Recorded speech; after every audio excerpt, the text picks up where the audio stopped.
All right, here we go, everyone. I'm Unstable, joined here by Railcoon for this game number 2 between Carnage Esports' Fenner and Slayer's Crank. We are going to be on Entombed Valley this time. Fenner up 1-0 in this match.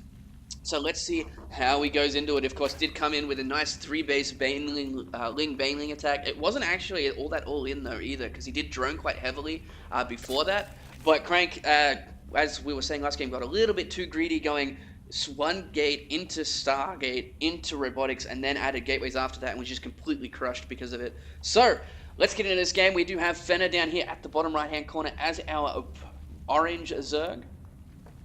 And then, of course, up here at the top right, we have Slayer's Crank as our pink Protoss. So let's see if he plays a little bit more safe this time, shall we, Railcoon? Yeah, that's the hard part about doing some of those builds against the Koreans is that the really good Koreans, that'll work once in a best of 3. And then you got to figure out something else to take them off guard. I like that build from Fenner, and you're saying it's becoming more popular, which, the more I think about it, it makes more sense, because it's pretty metagamey. The 3-hatch, the quick 3-hatch against the Nexus First is a pretty old response, and the Protoss player sees that, and then they start feeling pretty safe, okay, whatever.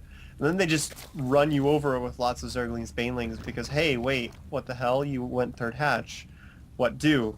But Crank was just so greedy, like you're saying, he went for the really fast Stargate, but he skipped Warp Gate, he skipped his Stalker, and got the Stargate out as fast as possible. So that sentry was really late, it only had 1 force field, it barely even popped out in time. Whereas if he'd gone for a safer variant, he might have even had a 2nd sentry, something along those lines. Anything to maybe try and give him a few more seconds is what you need against that kind of a build. He has gone for Nexus First once again. Forge first, actually. Right, I was looking at the Forge the entire time. So you got the Forge before the Nexus this time. Probably not going to cut corners on the Stalker and early units like that again. Yeah. And just play generally more safe. Probably not. But let's see if we see a 3rd hatch coming out here again from Fenner. It's a little bit more hesitant for a lot of Zergs this time, but no, he is going to go for that because the rocks are there. It's very difficult to get units around there. And a lot of 1-2 gateway pokes that come out from Protoss actually kill that hatchery because it's so far out of position. We do see Fenner just checking around here, waiting for his minerals to go up. But is this probe going to get here in time? No. Oh, maybe. No. That was close. I like that Fenner checked around, making sure there wasn't a probe hiding here, waiting to drop a pylon before he made that hatchery. Nice little thing to do while he's waiting for those minerals. Because a lot of players, it's really easy just to drop that hatch, not even think about it. Now he's got the Zerglings coming in checking because he did see that probe, and he's going to check it again. So nice follow-up scouting from Fenner. It's really basic stuff, but surprising amount of really good players don't do it. And just really wants to make sure he doesn't get caught off guard by some surprise pylon or the surprise cannons on the 3rd, which Protoss will do if they don't have the units to pressure it. Maybe try and sneak some cannons back there and force a cancel. So just really good usage of those Zerglings, which really aren't just doing anything else at this point in the game. Yeah, absolutely. Nothing out of the ordinary for either player just yet. So looks like we're going to go sit back and see a nice macro game. However, Fenner might surprise us to do the same build again. Not sure if that's a wise idea, especially on this map, as it's much easier to wall off and much easier to really defend against, especially after that happened in the last game. Link speed is on the way now, though, of course. He's getting quite a few drones. He's only at 25 drones at the moment, but he will skyrocket ahead very shortly if he does continue to put money. He's investing a few more Zerglings early on than he did last time. So I definitely think he's doing something else, because he's actually... Oh, no, because he sees a Zealot over here. Ah, right, okay. Crank actually did this in the last game. He sent it up towards the 3rd, but he didn't actually engage with it. So that does make sense. Looks like he's going to be very frustrating. Going to start beating on this hatch, and then probably just jump in between these minerals and the gas geyser, so he can't be attacked by many units at all. Oh, he's not going to be paying attention and gets surrounded. Nicely done by Fenner. Only losing, what, 2 Zerglings? Yeah. Still following this up with a lot more Zerglings, though. 20 plus in production. And never threw down a Baneling nest, so this is going to be straight up Zergling pressure. And there's no sentry just yet. So it is possible that this could actually do some damage here. We'll see what he decides to do with it, if he's just going to try and sneak in through this gap. It will be filled by One Zealot. the Zealot, but he might be able to put some damage on the Cybernetics core or the Gateway if he really, really is feeling determined. At the same time, there is that pylon there. There's only one cannon, and look at this. There's no sentry just yet. This might work yet again. The Baneling Nest is on the way. Looks like Fenner's going to start this engagement here with the Zerglings at first. Is he going to go for it? Yes, he is. There is enough Zerglings here. I think he might actually be able to do it. Look at that. He's actually putting down 2 more pylons behind this and another cannon. The Zealot does go down. He needs to target down this pylon down here at the bottom right, though.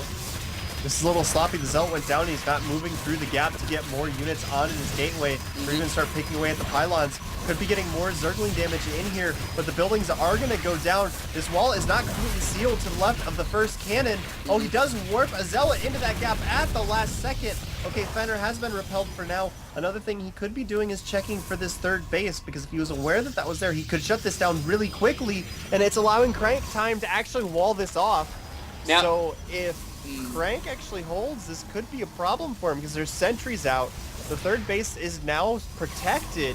He's running out of targets, but that forge is so low health, Banelings could bust through that very, very easily. Yeah, there's also these 3 cannons pretty much in the same spot up here. We got the Banelings are done, but it looks like Crank is going to be able to... Oh, that really is a nice. Lot of Banelings. He can go straight after that gateway and all of those cannons. And here we go, the Banelings coming through, trying to... Nice force fields for everything by Crank here. He needs to actually make a decision. He's going to go through the pylons instead. More force fields going down. There we go. Is he going to be able to make it through? Oh, a Baneling gets on all of those sentries. They are going to be cleaned up quite nicely. Is Fenner going to be able to finish this out? He just has a few more units to clean through. He's got more Zerglings in the way. But the probes are now in stop position. There's still 2 cannons here. He needs to target down these cannons. We got 1, 2, 3 Zealots on the way. But remember, Crank does have this third base up and running, and it is defended by 3 cannons now. Yeah, he's going to try and get as many probe kills as possible, but that did not actually go as well for Fenner, as it looks like nice Zergling run by getting up into the main base, because he is now trying to flood in a lot more Zerglings to follow this up, but Crank is throwing up a wall as fast as possible, just getting this reinforced, and this is going to be troublesome, because he's going to have to throw a lot of money into breaking this again. That forge is really low health, and Fenner realizing that goes straight for it. Oh, 2 of the Zerglings got caught on the north side of that force field as he's coming through again. He needs to save those Banelings to hit on the Zealots here, though. And here we go. Well, just like that, very nicely done by Fenner, but I don't think he's going to have enough in the end to be able to deal with it, because there's just so many gateways in production able to produce units here for Crank, but it's still very close. Oh, a misplaced sentry. Force field, wait, it's got 1, 2, 3. There's 5 gateways, 6, 7 gateways going to be up here soon. More Zerglings coming in. He's also not able to make as many Banelings this time, so these Baneling hits just aren't doing as much.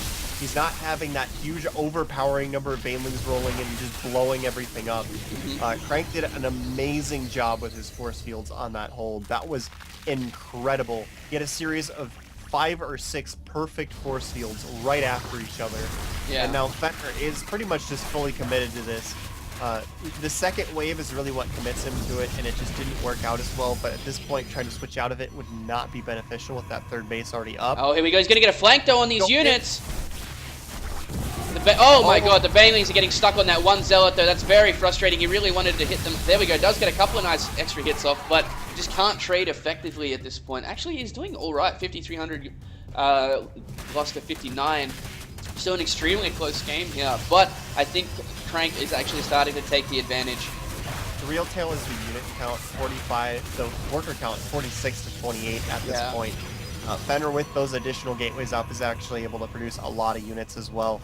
So trading units right now for Crank is just more than beneficial. As long as his entire army doesn't get blown up by one huge Baneling hit, trading units is fine, and he'll come out of it on top just because of that worker count. So he's perfectly happy to continue this. Actually going to the center of the map, trying to distract Fenner. These Banelings are actually going to blow these Zealots up. But again, for Crank, using up the Zealots on Banelings is fine for him. Fenner probably actually wanted to kill those with just the Zerglings because he is so low on gas. Yeah, well, either way, he just doesn't have any way to break through these walls again. See, all the Banelings go down, can't even get through one side of that wall. There's enough sentries with enough energy to just completely stop this. Oh, there's actually a gap, but it doesn't matter. All these Zerglings are cleaned up, and I think we're going to see a GG in a moment, because there's nothing that Fenner can do about this one. He's also lost the third base down here by the Zealots that walked down that he didn't notice as that was happening. So there's the GG, and we'll be right back with game number 3 in a second.